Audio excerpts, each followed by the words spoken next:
You know when YouTubers like disappear for a while and then come back and they're like, this is where I've been. Y'all busy. I know y'all busy. Y'all got other stuff to do. Y'all want to think about me. And that's okay. You should be busy. Do other things. Today is, what is it? May 10th. Hi, my name is Dami. I'm a writer. I am broken. And today I am going to talk about where I've been at.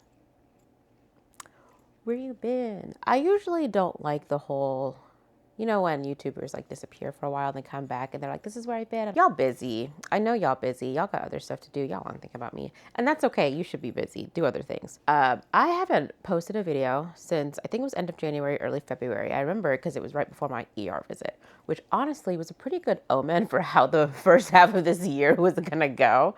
And actually, like, as soon as I say that, I'm like, actually, it's been great. And it has been. I've had some like really great news come in. Oh, there's my matcha. Let me go get that. Ooh. This year has actually been good. I've had some really great news. It's been really exciting. It's also been kind of stressful. And so today what I want to do is I actually made some notes so I don't ramble too much. I want to talk a little bit just about where I've been at, what I've been doing, and just updates in terms of writing in general. Last video I posted, like I said, was January. It's end of January, early February. I went to the ER, everything was fine. Then I got hit with some fatigue.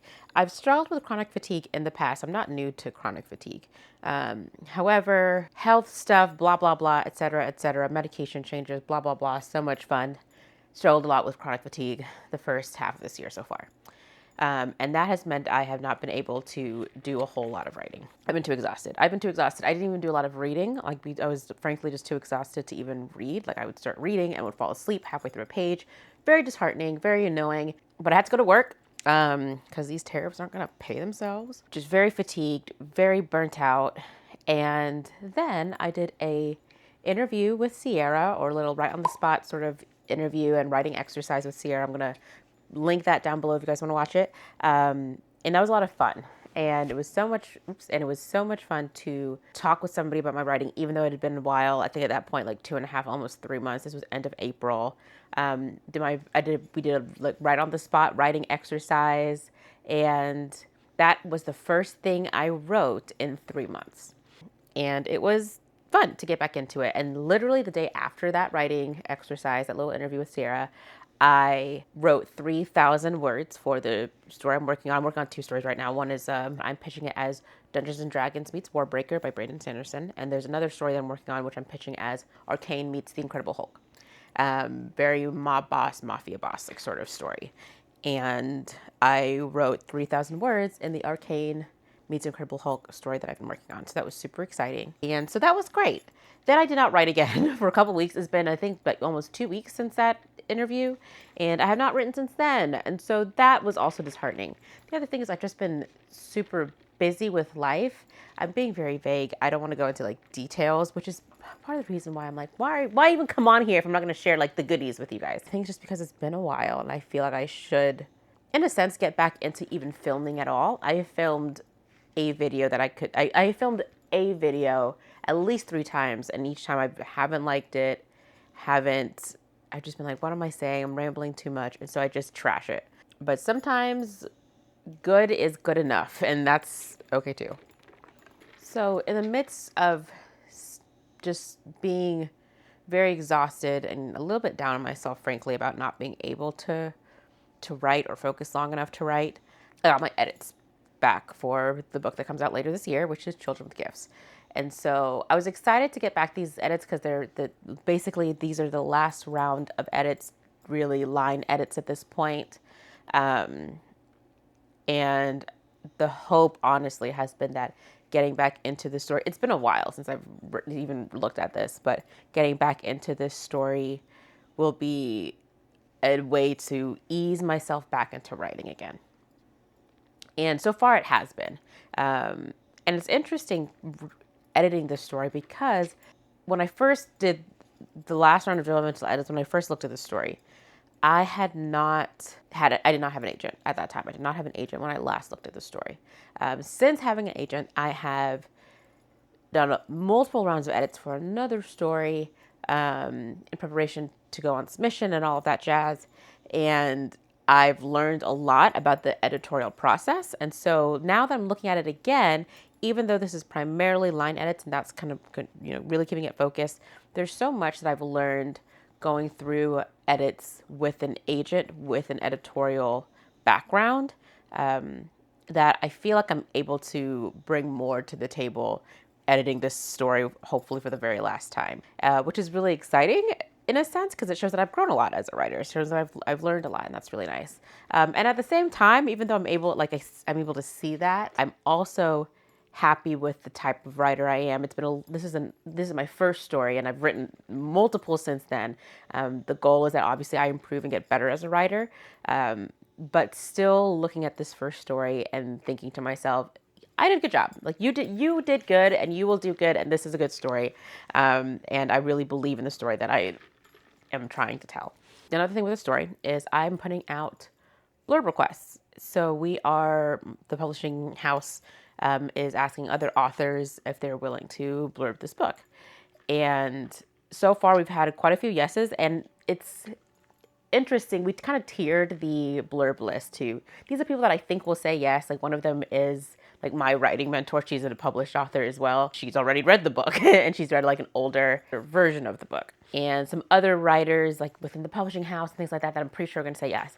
But we also kind of threw in some, reach for the stars, reach for the Milky Way galaxy authors that frankly I'm like, I'm sure are busy. They don't know who I am, blah, blah, blah.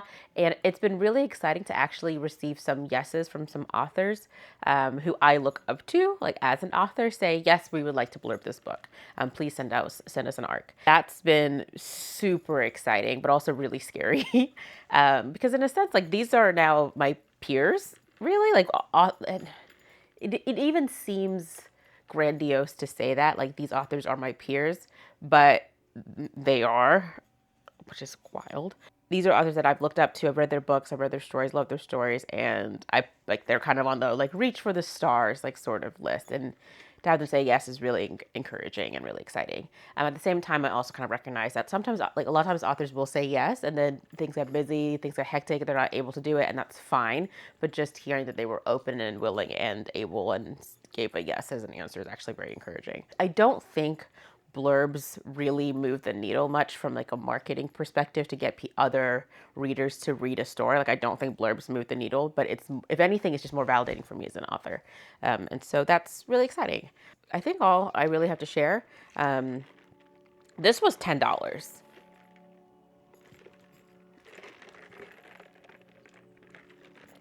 Sad.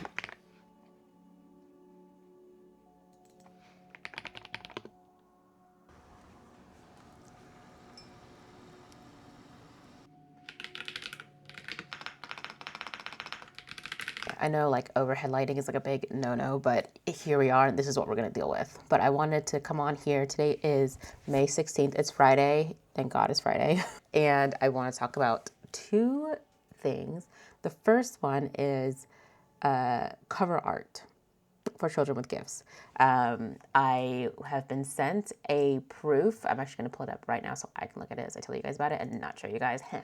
There it is. But I love it. I really do like it. I'm very happy, and I'm very happy that I do like it as well, because when it comes to traditional publishing, a lot of times like we don't get a lot of say in the cover art. They just kind of do whatever they want. And I was able to collaborate with my editing team and through my editing team with the artist that we decided to go with to work on the cover art. And cover art's interesting because like you have to think about a lot of different things. You have to think about the genre. You have to think about what other books in that genre look like, what you're trying to portray, what message are you trying to send across with the cover art. The cover art that I generally like, that's not what this looks like. But that's because I wrote an urban fantasy. I wrote a young adult urban fantasy, so I have to think about things about like what does the urban fantasy cover generally look like. This is a young adult book. Like how do I make it clear that this is young adult, and that sort of thing. But overall, I really like it. We're making some edits to it, and some of the things that we're editing that I would requested to edit with it is actually I don't want to give too much away. Yeah, maybe actually, you know what? I'm not going to tell you. I'm not going to tell you kind of what I wanted changed, because that maybe is a bit of a spoiler. I'll talk about cover art later or another video one day. But I'm looking at cover art for it, and it's crazy to look at this thing that I've been working on for such a long time and to like see it. Like this, like to see the thing. Hopefully by next week or the week after we get like kind of final proof of it, and I will reveal the cover to you guys. So it's pretty exciting. So that's cover art. Second thing I want to talk about is author spaces versus reader spaces. I have been present in a lot of reader spaces. I really do enjoy review channels, like Carrie Can Read, Reads with Rachel, all these different book reviewers. And frankly, the snarkier the better. I am here for the tea. And for me, like, I know people have different tastes. Sometimes someone will review a book and hate it and despise it and explain why. And I'm like, that sounds up my alley. And I read it. I know this as a reader that, like, just because one person likes the book doesn't mean it's bad. We know this. One of my go-to reviewers or review channels posted a video that was like comparing two different books. And now it's weird. And not because my book's not out yet. I'm not published yet. My book's not out. So it's not like I'm intruding on spaces about my book. But it's weird because I now know these authors. Like, I'm a little bit closer to some of these authors. I'm in a 2025 debut Discord channel. I'm in a small press, indie press 2025, like Instagram group chat that we have basically. And they've been so supportive. That chat's been so amazing because this has been a very stressful process in a lot of different ways. I'm not going into details right now. I will spill the tea about how stressful this has been for reasons that were a little bit unnecessary.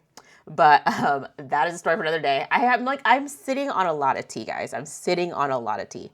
The small press Instagram channel, like, huge shout out, like, will be in the acknowledgement sections of this book because they have kept me grounded during all of this. Anyway, what was I even talking about? So some of these authors that these readers are reviewing, I like know the authors now, and I don't want to watch the video. I don't know if it's going to be a good video. I don't know if it's going to be I love this book. I don't know if it's going to be a hate this book. The video that I'm looking at or thinking about particular, I don't even know the authors that well. Like, we're not that close. Like, we don't really run the same circles or anything like that. But I know this person. Like, I know of this person well enough that I'm like, I don't want to see it. Like, I don't want to see it. And so I didn't watch it, and I have no intention of watching it. It's weird being in that space finally, because I'm like, okay, yeah, no, true. No doubt.